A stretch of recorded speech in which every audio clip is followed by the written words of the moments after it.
मैं ये पूछना चाहूंगी, क्या कभी आपको धन्यवाद। अपने क्या आपको अपने कभी इस पूरे जीवन में, मतलब जो आपका ये शिक्षा के क्षेत्र में रहा है, क्या कोई ऐसा दिलचस्प किस्सा भी रहा किसी बच्चे के साथ, या कोई ऐसी याद रही हो जो आपको बहुत ज्यादा प्रभावित किया हो, किसी बच्चे के व्यक्तित्व ने या उसके व्यवहार ने या उसके परिवार ने? कोई मैं ऐसा एक्चुअली सदमा रहा? जीजीआईसी राजपुर रोड में मैं रही, तो जब मैं 1983 में ट्रांसफर होकर के आई थी, तो उस समय उस स्कूल में 2200 बच्चे पढ़ते थे। काफी भीड़ थी। और जी। मतलब मुझे तो अभी तो उन बच्चों के नाम भी याद नहीं है जो कि बहुत इंटरेस्ट लेते थे स्कूल के कार्यों में, और उनको थोड़ा सा भी अगर आप अपनी तरफ से एफर्ट देते थे तो उनको लगता था कि ठीक है, हम करेंगे, इस तरह से हम करेंगे। जैसे हम कहते थे कि ये कोई प्रोग्राम, सपोज कोई प्रोग्राम, कोई कल्चरल आइटम होना है, तो हमने कहा कि मैंने कहा ये तो इसमें ऐसे ऐसे ड्रेस बननी चाहिए, लेकिन ये तो है नहीं। तो वो बच्चे कहते थे कि मैम हम बनवा लेंगे, आप बताइए हमको। तो वो मतलब बहुत सारे कई बच्चे थे। अब एक लंबा 39 साल का एक जो दौर होता है वो काफी लंबा होता है। बहुत सारे बच्चे मुझे मिले, बहुत सारे बच्चे ऐसे थे कि मैंने उन बच्चों से भी सीखा। सही बात है, बहुत छोटी कुछ छोटी सीखने को छोटी मिलता छोटी है। बारीकियां होती हैं, क्योंकि मैं बच्चों को जब टीम में लेकर के जाती थी, तो टीम में ले जाकर के बच्चों का जो बिहेवियर होता है, जी। वो बिहेवियर बहुत नजदीक से देखने को मिला। जब सही बात। मुझे लगता था कि हम टीचर हैं तो हम कंप्लीट नहीं है, सही कहीं बात। ना कहीं हमें कुछ कमियां हैं। तो उन बच्चों से भी मैंने सीखने का प्रयास किया। ऋषिकेश जब मैं गई तो ऋषिकेश में सहनी सिस्टर थी, दो जुड़वा थी वो। तो वो अच्छा। मैं उनको 11th 12th में पॉलिटिकल साइंस भी पढ़ाती थी, और हाँ, पॉलिटिकल साइंस पढ़ाती थी मैं उनको। तो हम्म। एक बार एक प्रोग्राम होना था, तो उस प्रोग्राम में हमको एक वो शेष नाग बनाना था हमका। उसकी थीम थी कि कृष्ण जी ने जो है काली नाग पर कैसे विजय प्राप्त करी थी। जी। तो मैंने कहा एक काली नाग बनाना है, उसका फ्रेम मैंने कहा मैं बनवा देती हूँ, लेकिन उसको कैसे पेंट करोगे, कैसे लगेगा हम्म। वो, आपको यकीन नहीं आएगा।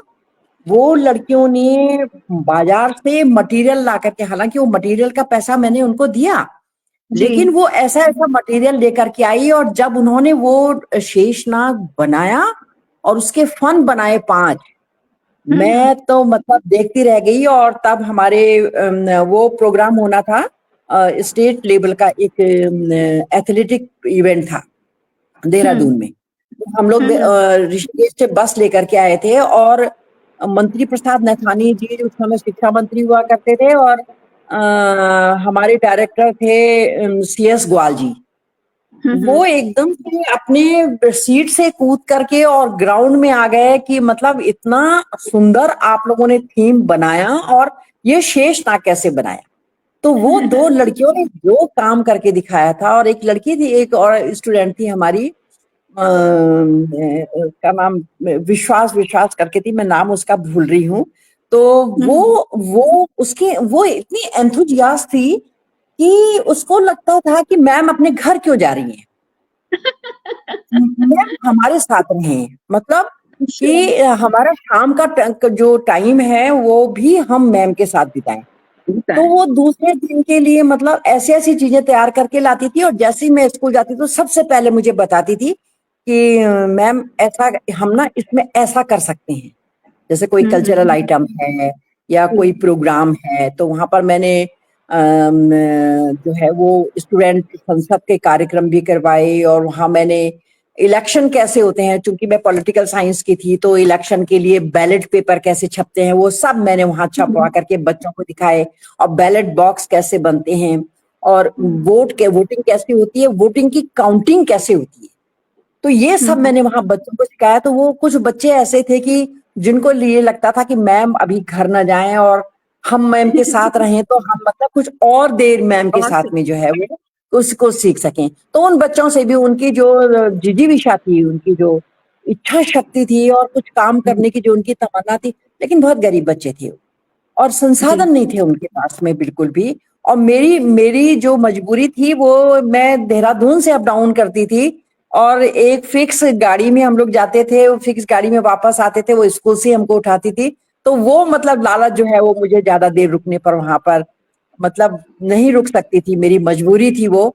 लेकिन बच्चों को लगता था, और उन बच्चों से भी मैंने काफी कुछ अपनी लाइफ में सीखा है, और मैं अभी भी याद करती हूँ। कई मेरे स्टूडेंट ऐसे हैं जिनका मैं नाम भी भूल गई हूँ, लेकिन उनकी कई बातें मुझे हम्म। मतलब अभी तक भी याद हैं। और एक स्टूडेंट है हमारी, वो बेंगलोर जा करके बस गई थी, और वो वहां पर जो है स्वकारता एक उनका सोसाइटी है जो कैंसर अवेयरनेस के प्रोग्राम कराती है। तो हम्म। वो जब भी देहरादून आती है, उसकी ससुराल देहरादून में है, तो जब भी वो देहरादून आती है तो वो मुझे फोन करके कहती है, मैम किसी स्कूल में आप ना एक ये मेडिकल कैंप जो है वो अरेंज करिए, और आपके बैनर तले जो है वो आपके महिला उत्तरजन का जो बैनर है उसके तले हम उसमें प्रोग्राम करेंगे। तो हमने जीजीआईसी अजबपुर में, जीजीआईसी राजपुर रोड में भी उनके काफी काफी कार्यक्रम करवाए। तो और बहुत सारे बच्चे मुझे मिलते हैं अभी भी, जैसे कहीं मिलते हैं तो कह रहे मैम आप ना टॉफी कैसे बांटते थी बच्चों को? मैम ना आप डांटते कैसे थे हमको? मैं डांटती भी बहुत थी, कभी कभी पिटाई भी करती थी बच्चों की। तो जी। वो वो उस चीज को याद करते हैं, और लेकिन मतलब बड़े अच्छे वे में याद करते हैं। तो जी। इस तरीके से भी जो है वो मेरे बच्चों के साथ भी काफी अच्छा संपर्क रहा, और काफी बच्चों ने जो है वो मेरे साथ संपर्क बना के भी रखा हुआ है, और जी। बहुत जो है उन्होंने माना कि मैम काफी मेहनत करती है हमारे साथ।